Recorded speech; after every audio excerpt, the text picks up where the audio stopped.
A Black executive perspective now presents Need to Know with the award-winning hyphenated Dr. Nsenga Burton. Dr. Burton, what do we need to know? Good afternoon and welcome to Need to Know with Dr. Nsenga Burton. I am she. Thank you for tuning in again today. Today I want to talk about this idea of change. My mother always says change is slow but sure.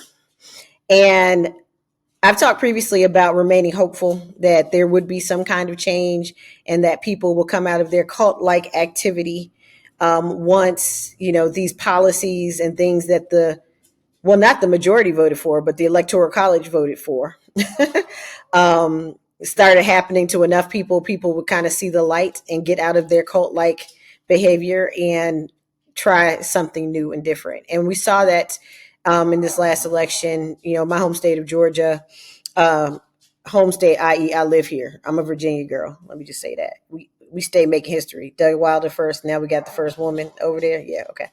So my point is this. In my home state of Georgia, where I currently live, we have turned over some public services commissioners. And that's important because we have had historic highs in our public utilities. And so that is also tied to the kind of political spectrum upon which we are a part of. And so I think what I want people to understand between this and then, of course, the gentleman in New York who won, Mayor Mandami, who is a Muslim Democratic Socialist, and a city like New York, which is very, very diverse. And it is a city made of immigrants, and they're proud of that. And he is an immigrant, and he's proud of that as well. I just want people to understand that change can happen, but you have to remain hopeful, and you have to sometimes suffer or be uncomfortable as we await change or await the opportunity to participate so that we can create the change that we need. And I also want us as Americans to understand that being uncomfortable is part of life. We have been very privileged as Americans, many of us. I won't say all of us, and I won't get into a history lesson about Black folks. Not today. But many of us have been privileged to live lives that are comfortable. Go to work, come home, you got food on the table, you pay your bills, you're able to do that, able to have some savings, you can go on vacation, send your kids to college, state school or public school, private school, all the things. But we have got to be okay with being uncomfortable. You cannot erase history like Black history or books like Black books because they make you uncomfortable. Sometimes going through that struggle is what gets you to the dream, right? That's what gets you to the end.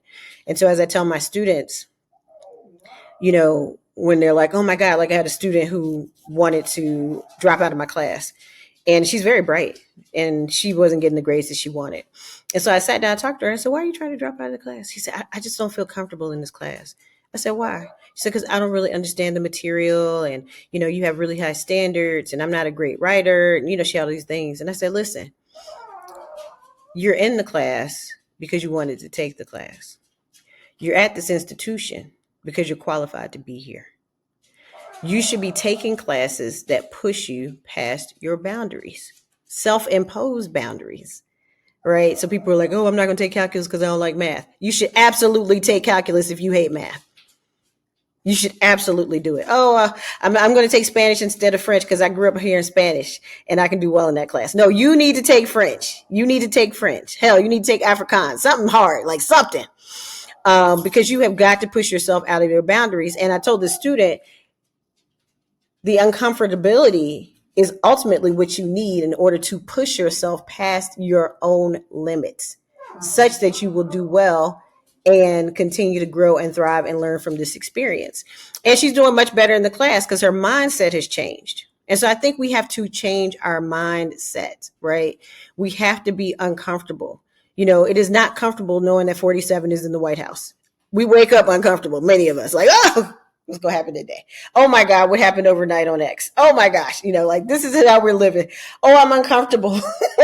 I have to go into these crowded spaces and half the people have guns and they don't know how to shoot. We're uncomfortable all the time. And I'm not trying to make light of it, in sense of being that we should be comfortable everywhere. But what I'm saying is sometimes you have to be uncomfortable to remember what you need to do and how hard you need to work to get to that other side. And we're seeing that in some of these election returns. So that's what I need you to know. It's okay to be uncomfortable. It's okay to feel like you're not sure what the next step is. It's okay. I mean, professionally, personally, spiritually, even. I know that's like for some people, oh no. Yeah. Sometimes you question. Sometimes you're like, God, I've been praying to you and praying and I just don't know. It's just not happening. You're uncomfortable because the things you need are not happening fast enough for you. But that change is coming. It is slow. It is slow, but it is sure. All right. So that's what I need you to know today. Hang in there. Change your mindset. Push yourself past your limits.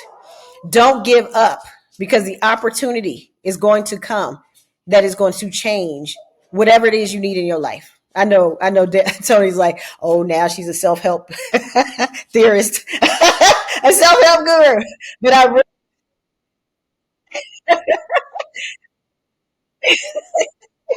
I really believe that. I honestly believe that. And I have been uncomfortable. Tony will tell you, I've been uncomfortable like for 2 years.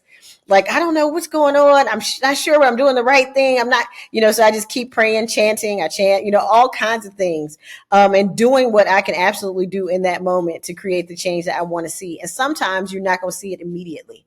It's going to take time, but it is coming for sure. So please just hang in there, stay focused, participate in all elections, including dog catcher. Right? Because when you look at these utility bills, I am so happy. I can't wait to see what, if anything, is going to happen. I can't wait to see it. I hope that it works out the way that we want it to work out. But again, if it doesn't, that change can come again. It's going to be slow, but it's going to be sure. All right. So tune in next week to another episode of Need to Know with Dr. Nsenga Burton.